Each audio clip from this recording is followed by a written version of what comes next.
어, 지난주에 우리는 다툼이 아니라 손해를 보는 삶을 살아가자. 그러할 때 하나님이 예비하신 복의 장소에 도착할 수 있다. 하나님이 예비하신 복을 누리게 된다라고 함께 나누었습니다. 이것은 하나님 나라의 백성들의 삶이 세상의 방식과는 다르다는 것을 보여주는 한 모습이기도 하는데요. 그렇게 하나님 나라의 백성으로서의 손해와 희생의 삶을 멋지게 보여주었던 이삭이 오늘 본문에서는 전혀 그렇지 못한 모습을 보여줍니다. 어쩌면 오늘 본문에 나타난 이삭의 모습이, 그리고 이삭의 식구들의 모습이 우리의 모습들과도 흡사해 보입니다. 이 하나님 나라의 백성으로서 잘 살아갈 때도 있지만 어떤 경우, 우리 삶의 대부분 경우에는 하나님이 기뻐하시는 희생과 양보보다는 욕심과 이기심으로 살아갈 때가 많은 것 같습니다. 그리고 그렇게 살아간 결과로 인해서 우리는 여러 어려움, 여러 가지 고통을 겪기도 합니다. 오늘 우리가 살펴보고자 하는 이삭의 이 가정의 모습은 창세기 27장 전체, 그리고 28장 1절부터 9절에 발생한 한 사건을 통해 나타나는 모습입니다. 이삭에게는 두 아들 에서와 야곱이 있었죠. 이제 이삭이 몸이 많이 노쇠해져서 장자인 에서에게 축복을 하려고 합니다. 그래서 야곱은 에서에게 사냥할 별미를 만들어 오라고 말하죠. 그러자 리브가는 야곱을 에서로 변장을 시켜서 이삭을 속인 후에 야곱이 축복을 받게 합니다. 이 과정에서 부모 사이에, 부부 사이에, 그 다음에 부모와 자식 사이에, 그리고 형제들 사이에 거짓과 속임수가 난무합니다. 그로 인한 이 불화와 불신은 이 가족을 좀 혼란하게 만들고 또 고통 가운데로 몰아넣는 것을 우리는 보게 됩니다. 이 복에 대한 인간의 욕심과 이기심 때문입니다. 이삭도, 에서도, 리브가도, 야곱도 이삭의 가족들 중에 누구 하나 욕심 그리고 이기심에 해당되지 않는 이가 없고 거짓과 상대방을 속이는 일에 해당되지 않는 이가 없습니다. 아니 목사님, 에서는 장자권을 무시하고 팔아버려서 그렇다고 치더라도 이삭은 아닌 것 같은데요. 이삭이 아니라 리브가와 야곱이 욕심과 이기심을 가진 건 아닌가요? 그렇게 보실 수도 있겠지만 오늘 본문의 안을, 창세기 27장을 잘 들여다본다면 그렇지 않다는 사실을 우리는 발견하게 됩니다. 그리고 우리가 가진 욕심과 이기심이 다양한 형태로 우리의 삶에 자리 잡고 있다는 것 또한 발견하게 됩니다. 그러면 우리가 가진 욕심과 이기심이 어떠한 형태로 우리 삶에서 나타나는가? 먼저 창세기 27장 1절 그리고 4절입니다. 이삭이 나이가 많아 눈이 어두워 잘 보지 못하더니 맏아들 에서를 불러 이르되 내 아들아 하매 그가 이르되 내가 여기 있나 하니 내가 즐기는 별미를 만들어 내게로 가져와서 먹게 하여 내가 죽기 전에 내 마음껏 내게 축복하게 하라. 오늘 발생한 사건이 축복을 누가 받을 것인가로 인해 시작되었기에 1절에서 맏아들이라는 단어는 이삭이 에서에게 축복하려는 것이 적절하다, 또 적합하다라는 생각을 하게 합니다. 그러나 저는 이 맏아들이라는 단어가 오히려 이삭의 욕심과 이기심을 더욱 드러낸다라는 생각을 하게 되었습니다. 그 이유는 이삭이 하나님의 말씀을 가벼이 여겼기 때문입니다. 다르게 표현한다면 이삭이 하나님의 말씀을 소홀히 여겼기 때문입니다. 이삭은 아버지 아브라함으로부터 받은 이 언약 가문의 축복이 형 이스마엘이 아니라 동생인 자신에게 오게 된 이유를 알고 있었습니다. 이스마엘이 자신보다 형임에도 불구하고 하나님은 아브라함에게 하갈이 아니라 사라에게서 난 자녀가 약속의 자녀라고 말씀을 하셨고 아브라함은 그 말씀에 순종을 했죠. 그런데 이삭은 아버지 아브라함과는 달리 그러지 않고 있습니다. 이게 무슨 말인가? 이삭의 아내 리브가가 임신했을 때 하나님이 이렇게 말씀을 하셨죠. 창세기 25장 23절입니다. 여호와께서 그에게 이르시되 두 국민이 내 태중에 있구나. 두 민족이 내 복중에서부터 나누이리라. 이 족속이 저 족속보다 강하겠고 큰 자가 어린 자를 섬기리라. 하나님은 리브가의 백속에 쌍둥이가 있는데 형보다 동생이 더 강대해지고 형이 동생을 섬긴다고 말씀을 하셨습니다. 이것은 단순히 누가 크냐에 관한 말씀이 아니라 언약에 관한 말씀입니다. 그러니까 아브라함, 이삭으로 이어지는 이 언약의 혈통에 누가 그 다음인지를 에서와 야곱이 태어나기 전부터 하나님이 정하셨음을 알려주셨습니다. 그런데 이삭은 하나님의 말씀에 순종하지 않았습니다. 이삭이 순종하지 않은 첫 번째 이유는 25장 28절이 말하는 것처럼 이삭은 에서가 사냥한 고기를 좋아함으로 그를 사랑하고, 그러니까 이삭은 야곱보다 에서를 사랑했기 때문입니다. 두 번째는 이것이 에서가 축복을 받아야 한다고 생각한 정당한 이유인데요. 바로 에서가 맏아들이었기 때문입니다. 그래서 오늘 본문 1절에서 에서라고 표현해도 이해할 수 있지만 맏아들 에서라고 함으로써 이삭이 에서를 축복하고자 하는 이유를 분명히 드러내고 있습니다. 맏아들을 축복하지 않는다는 것은 매우 이상하고 납득이 되지 않는 것이 그 당시 사회 문화적 통념입니다. 그러나 하나님의 말씀이 사회 문화적 통념보다 아래에 있지 않습니다. 사회 문화적 관습보다 아래에 있지 않고 개인적 습관, 개인적 가치, 개인적 선호보다 하나님의 말씀이 아래에 있지 않습니다. 하나님의 말씀은 언제나 우리가 가진 그 무엇보다 그 위에 견고히 자리 잡고 있어야 합니다. 그렇지 않는다면 우리의 신앙은 흔들릴 수밖에 없습니다. 하나님의 뜻에 합당하게 살아가기보다는 내 뜻에 맞추어 살아가기를 더 즐겨 할 수밖에 없다는 거죠. 잠언 14장 12절입니다. 어떤 길은 사람이 보기에 바르나 필경은 사망의 길이니라. 이삭이 에서를 축복하는 것은 사람이 보기에 바른 길입니다. 그러나 하나님 보시기에는 아니었습니다. 이삭이 하나님의 말씀을 모르는 것이 아니었습니다. 하나님의 계획을 모르는 것이 아니었다는 것이죠. 하나님의 말씀을 들었고 하나님의 계획을 알았습니다. 그러나 하나님의 말씀을 무겁게 받아들이지 않았습니다. 사람이 보기에 좋은 길, 자신이 보기에 좋은 길을 따라갔다는 거죠. 보기에 바르나입니다. 보기에 좋은 길을 따라가서는 안 됩니다. 하나님 말씀이 좋다고 말하는 길, 하나님 말씀이 맞다고 하는 길, 하나님 말씀이 가르치는 길로 걸어가야 합니다. 그래야 사망의 길이 아니라 생명의 길로 걸어갈 수 있습니다. 가정 안의 혼란을 이삭이 시작했다면 리브가는 이 혼란에 불을 붙였고 야곱은 이 불이 활활 타오르게 한 인물이라는 생각이 듭니다. 창세기 25장에서 야곱이 에서에게서 장자의 권리를 이렇게 빼앗을 때 그가 얼마나 속임에 능하고 교활한 사람인지를 우리는 잘 알고 있습니다.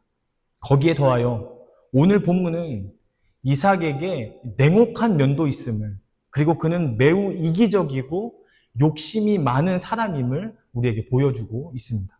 마치 이익이 된다면 수단과 방법을 가리지 않는 이 세상의 문화와 아주 흡사한 모습을 보여주고 있습니다.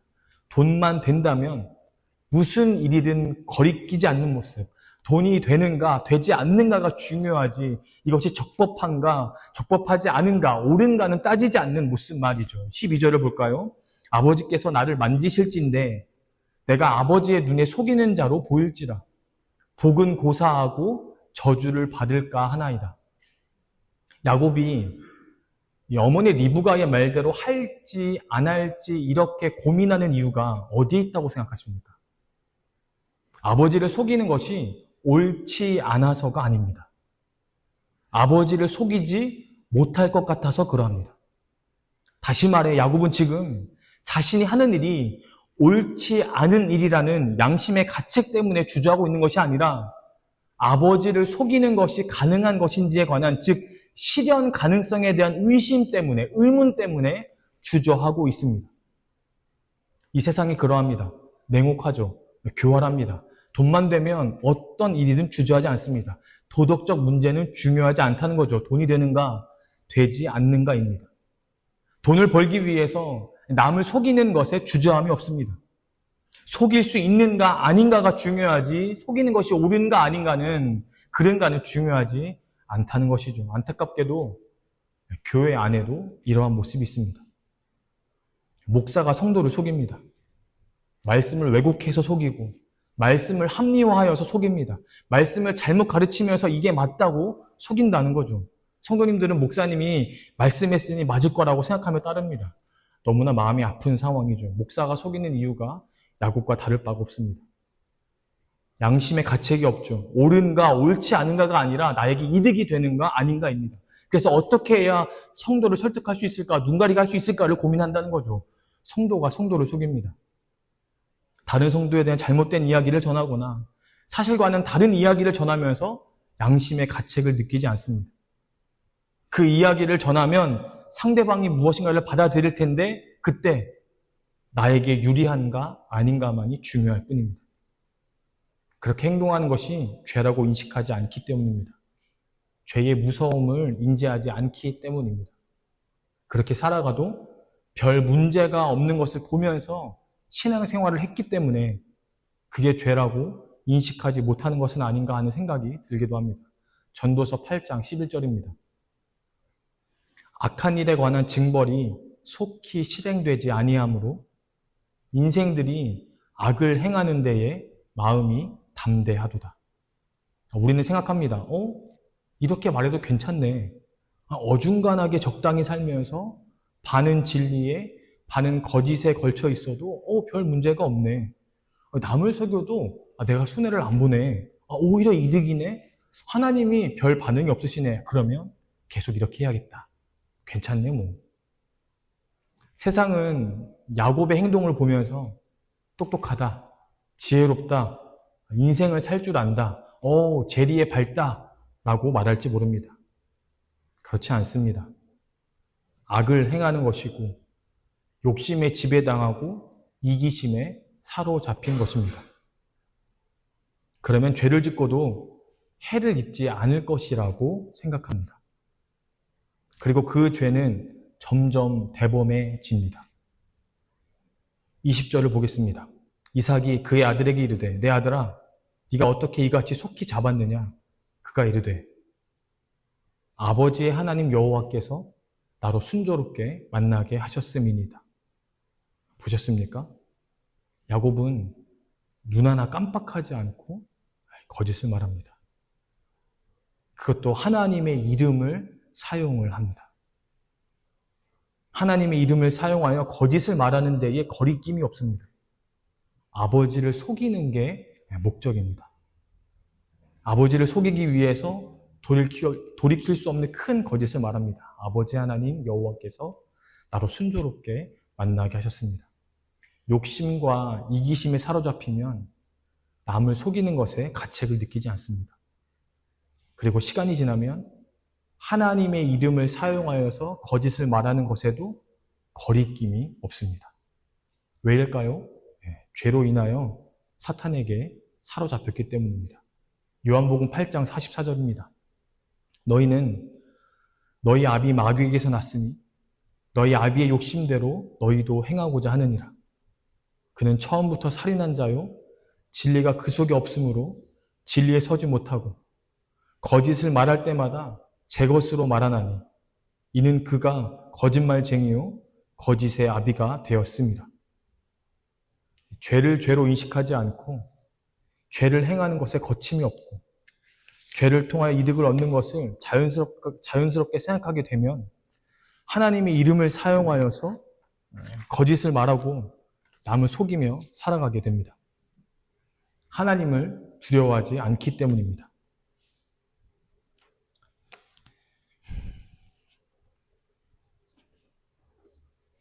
하나님이 바라보고 계시다. 하나님이 지켜보고 계신다. 우리의 삶은 하나님 앞에서 살아간다 라는 인식 자체가 사라져 버렸기 때문입니다. 우리는 하나님을 두려워하고 있습니까? 하나님 앞에 살아가고 있다고 인식하고 살아가고 계십니까? 우리의 행동이 모든 것을 말해주고 있습니다. 죄가 우리에게 얼마나 해롭고 우리의 생명을 죽이는 것인지 느끼지 못하고 살아가고 있다면, 그래서 하나님의 이름이 망령되이 사용되면서도 그것에 대하여 전혀 양심의 가책을 느끼지 못한다면, 아니 오히려 그것을 세상에서 잘 살아가고 있는 모습이다 여기고 있다면 그것은 매우 위험합니다. 이사야 59장 7절입니다. 그 발은 행악하기에 빠르고 무죄한 피를 흘리기에 신속하며 그 생각은 악한 생각이라. 황폐와 파멸이 그 길에 있으며, 하나님을 두려워하지 않고 살아가면 죄를 짓기에 빠르다는 거죠. 그러면 나뿐만 아니라 내 주변의 사람들이 그 영향을 받을 수밖에 없습니다. 빛이 아니라 어둠 가운데 살아간다는 거죠. 생각이 악할 뿐만 아니라 문제는 그 길도 황폐와 파멸이라는 겁니다. 죄가 그렇게 무섭습니다. 죄는 우리의 소망을 사라지게 하고 우리의 생명을 사라지게 합니다. 그런데 이 죄의 모습이 야곱이 보여주는 것처럼 꼭 속이고 거짓을 말하는 것으로만 나타나지 않는다는 사실입니다. 아마 우리들 대부분은, 저를 포함해 우리 여기 앉아있는 성도들 대부분은 야곱보다는 아마 리브가가 보여준 모습을 보일 때가 많을 것입니다. 리브가는 이삭과 에서의 대화를 들었습니다. 그래서 야곱을 급하고 은밀히 불러서 속히 준비하라고 말하죠. 리브가가 이렇게 하는 것은 이삭이 에서를 사랑한 것과 마찬가지로 리브가도 야곱을 사랑하여서 그렇게 한 것이 있습니다. 그러나 그것이 다는 아닙니다. 이미 우리가 설교 서두에 살펴본 것처럼 리브가는 가족을 향한 하나님의 계획을 들었습니다. 아브라함, 이삭으로 이어지는 이 약속의 혈통이 에서가 아니라 야곱이 된다는 하나님의 말씀이었죠. 이삭이 에서를 사랑하여서 하나님의 말씀과는 다르게 행동하려고 했다면, 리브가는 야곱을 사랑하여서 하나님의 말씀이 야곱에게 이루어지기를 간절히 원하였습니다. 따라서 야곱이 축복을 받아서 하나님의 언약을 성취하는 사람이 되기를 바라는 이 리브가의 마음은 나쁘다고만은 볼 수 없습니다. 어떤 이들은 리브가가 이삭과 다르게 행동한 것을 두고 하나님의 계획을 성취하기 위한 리브가의 자발적인 순종의 모습이라고 생각할지도 모르겠습니다. 그러나 과연 리브가의 행동이 그러한 것일까요? 하나님의 계획을 이루기 위해서, 하나님의 말씀에 순종하기 위해서 리브가가 애를 쓰는 것이었을까요? 아닙니다. 야곱이 아버지 이삭을 속이지 못해서 저주를 받을까 염려된다고 말하자 리브가는 이렇게 대답합니다. 13절을 볼까요? 어머니가 그에게 이르되, 내 아들아, 너의 저주는 내게로 돌리리니 내 말만 따르고 가서 가져오라. 하나님의 일을 할 때 고난을 받을 수 있습니다. 사람들로부터 비난과 핍박이 있을 수 있습니다. 그러나 저주가 웬 말입니까? 저주는 하나님이 일을 하면서 받는 게 아닙니다. 하나님의 뜻에 반대되면, 하나님의 계획에 반대되면, 하나님의 방식과 다르게 행동하면, 즉 죄에 대한 대가가 저주요 사망입니다. 그리고 리브가는 말하죠. 하나님의 말씀을 따르라 라고 하지 않고 내 말만 따르라 라고 말합니다.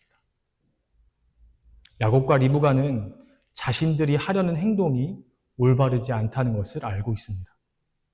이런 방식으로 야곱이 축복을 받는 것이 하나님 앞에 결코 선하지 않다는 것을 알고 있다는 거죠.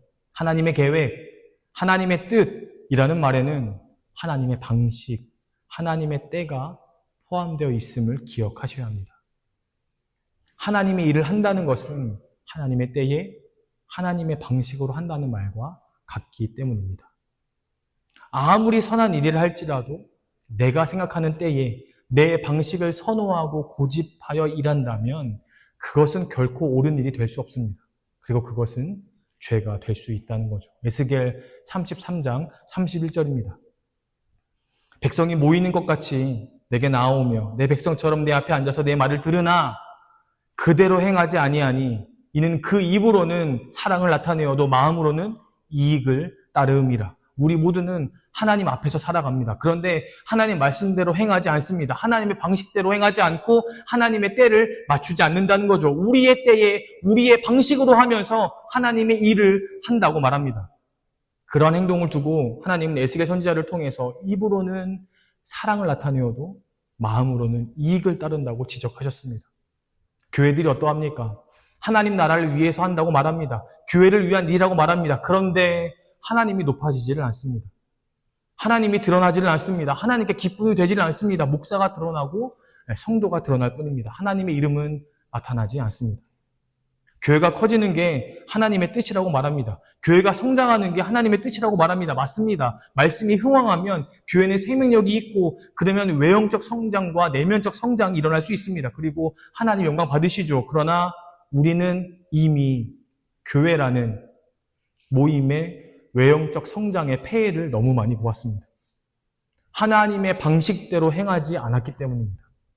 우리의 때를 하나님의 때라고 착각했기 때문입니다.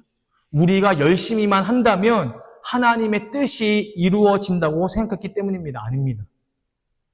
하나님의 뜻은 하나님의 때에 하나님의 방식으로 이루어집니다. 우리가 그 때를 앞당기려고 하면 안 됩니다. 우리의 방식대로 하려고 해서도 안 된다는 거죠. 리브가의 행동이 이삭의 가정의 불화를 더 키웠습니다. 분란을 조장했습니다. 리브가의 행동은 결코 선한 일이 아니었다는 거죠. 우리의 때에 우리의 방식으로 일한다면 교회는 힘을 잃습니다. 생명을 잃어버립니다. 세상에 주어야 할 소망을 줄 수 없다는 거죠. 교회는 갈라지고 분열되며 서로를 향해 으르렁거리게 됩니다. 이렇게 해서는 하나님의 뜻을 이룰 수 없습니다.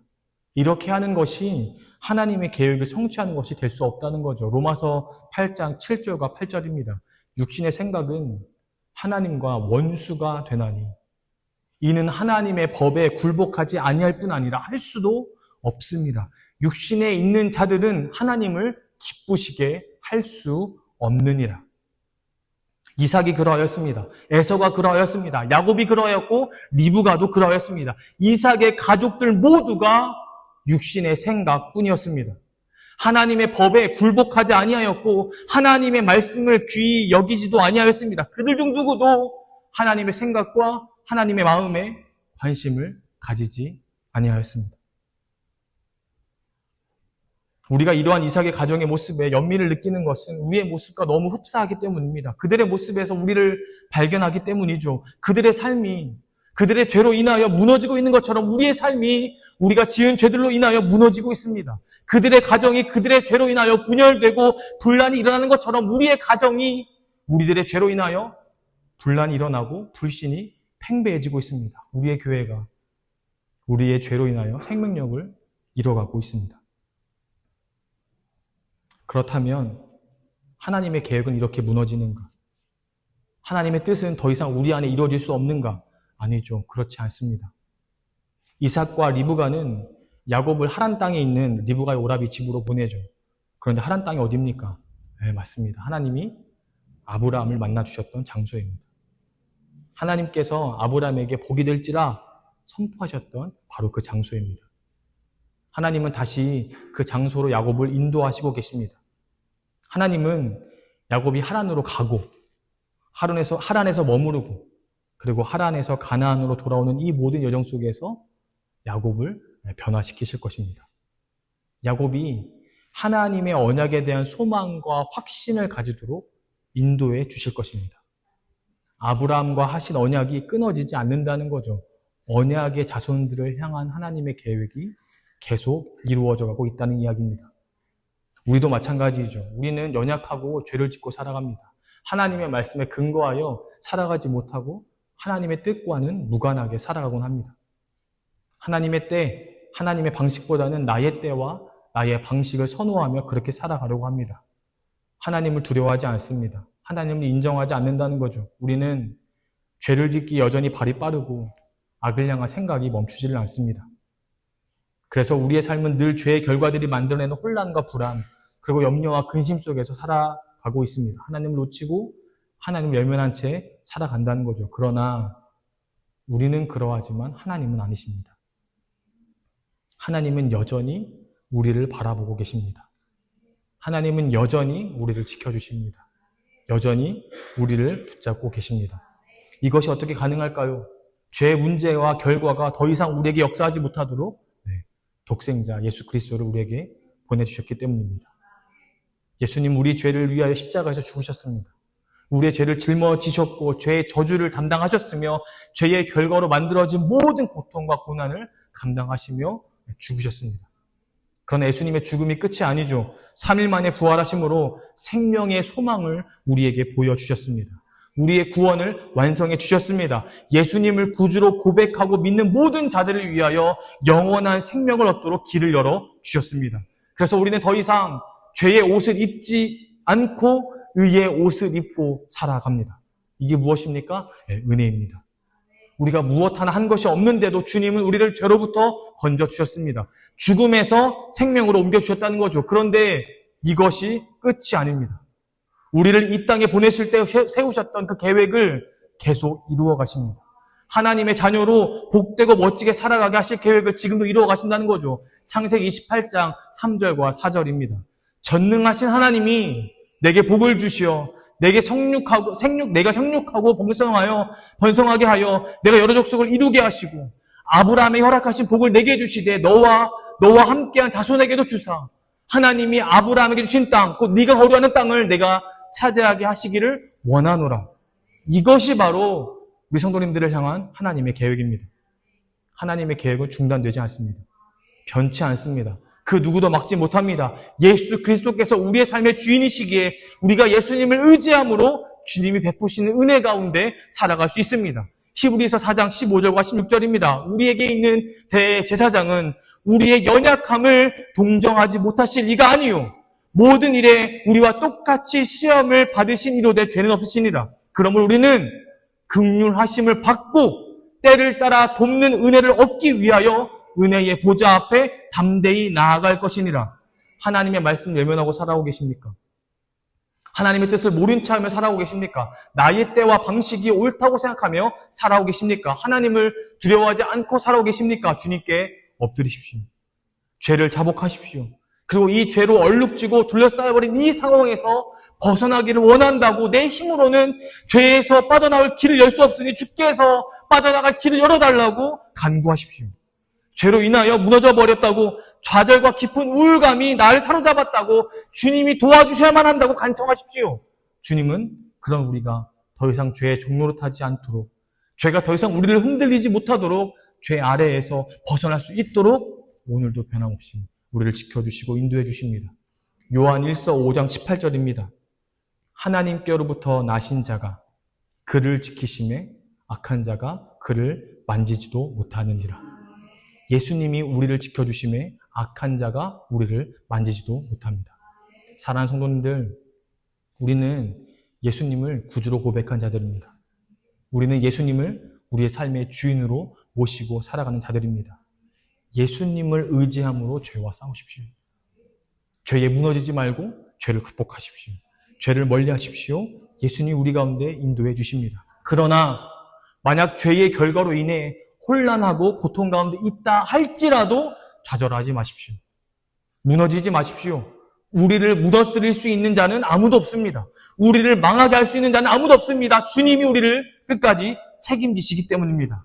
우리를 향한 하나님의 계획은 반드시 실현되기 때문입니다. 하나님의 일하심은 결코 멈춤이 없습니다. 이사야 14장 24절입니다. 만군의 여호와께서 맹세하여 이르시되 내가 생각한 것이 반드시 되며 내가 경영한 것이 반드시 이루리라.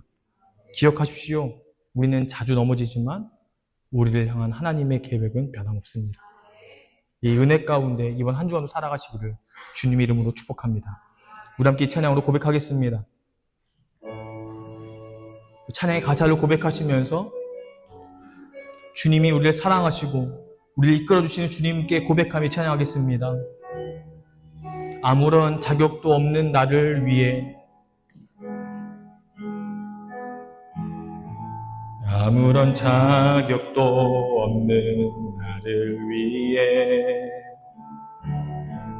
아무런 소망도 없는 나를 위해 사랑한다 사랑한다 사랑한다 말하시네. 이 낮은 날 위해 아무런 자격도 없는 나를 위해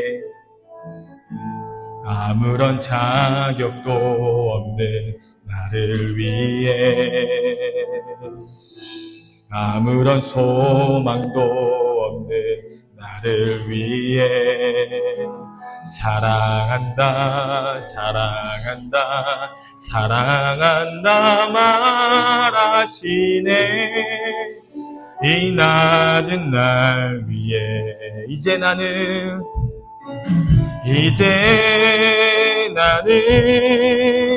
옛사람 아니요 사망에서 건지신 주의 자녀이니 그 한없는 주의 사랑 안에 기쁨으로 걸어가겠네. 처음부터 하겠습니다. 아무런 자격도 없는 나를 위해 아무런 자격도 없는 나를 아무런 소망도 없는 나를 위해 아무런 소망도 없는 우리에게 말씀하십니다. 사랑한다 사랑한다 사랑한다 사랑한다 말하시네. 이 낮은 날 이제 나는 옛사람이 아닙니다. 이제 나는 옛사람 아니요 사망에서 건지신 주의 자녀이니 그 한없는 주의 사랑 안에 기쁨으로 걸어가겠네. 이제 나는 옛사람 아니요 이제 나는 옛사람 아니요 사망에서 건지신 주의 자녀이니 그 한없는 주의 사랑 안에 기쁨으로 마지막으로 고백합니다. 이제 나는 옛사람 아니요 이제 나는 옛사람 아니요 사망에서 건지신 주의 자녀이니 그 한없는 주의 사랑 안에 기쁨으로 걸어가겠네. 다시 함께 기도하실 때 주님 나는 이제 주님의 자녀입니다. 옛사람으로 살아가지 않겠습니다. 주여 죄와 싸워 이길 힘을 주시옵소서. 죄를 이기고 주의 자녀답게 살아가길 원한다라고 우리 시간 주님 한번 부르짖고 간절히 기도하도록 하겠습니다. 주여 하나님 우리는 연약합니다. 우리는 부족합니다. 자격이 되진 않지만 오늘도 이 시간 주님 앞에 엎드려 간구하며 나아갑니다. 주여 우리에게 은혜를 베풀어 주시옵소서. 주여 우리에게 은혜를 내려 주시옵소서. 오늘은 주님만을 붙잡고 주님만 의지하며 살아가기를 간절히 소원합니다. 아버지 삶 가운데 넘어지고 다다라며 쓰러질 때에도 산석 사시는 주님만을 바라보며 나가기 원하며 우리를 세우시며 우리 인도하시는 주님만을 바라보기 원합니다. 주님 우리를 아무도 해야 할 데가 없으며 우리를 아무도 옮길 데가 없으며 우리를 아무도 멈출 데가 없으며 고백하오니 주여 우리 가운데 역사하시고 인도하셔서 오늘은 주님만을 신뢰하며 주님만을 의지하며 살아갈 수 있도록 하나님 인도하여 주시옵소서. 주여 어떤 죄도 아버지 우리를 넘어뜨리지 못하오니 주여 이기게 하시고 승리하게 하셔서 우리 넘어질지라도 우리를 세우시며 우리를 일으키시며 우리 인도하시는 주님만 바라볼 수 있도록 하나님 인도하여 주시옵소서. 우리는 부족하고 연약하지만 언제나 우리를 돕으시며 우리를 도우시며 우리를 살리시며 우리를 이끄시는 그 주님 앞에 온전히 엎드리며 나아갈 수 있도록 하나님 인도하시고 우리를 붙잡아 주시고 역사하여 주시옵소서. 이제 나는 옛사람 아니요 이제 나는 옛사람 아니요 사망에서 건지신 주의 자녀이니 그 한없는 주의 사랑 안에 기쁨으로 걸어가겠네. 하나님, 우리가 삶을 살아갈 때 얼마나 자주 죄에 넘어지는지 모르겠습니다. 주님을 찾는다고 하지만 여전히 우리의 욕심과 이기심 때문에 죄도 넘어지고 또 넘어져 버립니다. 주님, 그럴 때마다 우리가 주님을 찾기를 원합니다. 그럴 때마다 산속사시는 주님을 찾고 부르짖게 하여 주옵소서. 우리를 돌보시고 우리를 지키시는 그 주의 음성을 듣게 하여 주옵소서. 내가 너를 사랑한다, 내가 너를 회복시킨다, 내가 너를 일으킨다라는 그 음성을 듣고 아버지 다시 한번 일어나 주의 길을 걸어갈 수 있도록 주여 인도하여 주옵소서. 우리에게 소망이 없지만, 우리 자격이 없지만 주 예수 그리스도께서 우리를 일으키실 줄 믿습니다. 예수 그리스도가 우리의 소망이, 우리의 생명이 오니 오전에 주님만 의지하고 나아가니 우리를 변화시켜 주시고 우리를 새 사람으로 살아갈 수 있도록 주여 인도하여 주시옵소서. 그래, 우리에게 보신 그 복과 주님 우리에게 예비하신 많은 것들을 누리며 살아갈 수 있도록, 그래 하나님의 나라 백성답게 살아갈 수 있도록 주여 우리를 인도하시고 붙잡아 주시옵소서. 우리의 믿음의 고백 예수님 한 분만 의지합니다. 감사합니다. 예수님의 이름으로 기도드렸습니다. 아멘.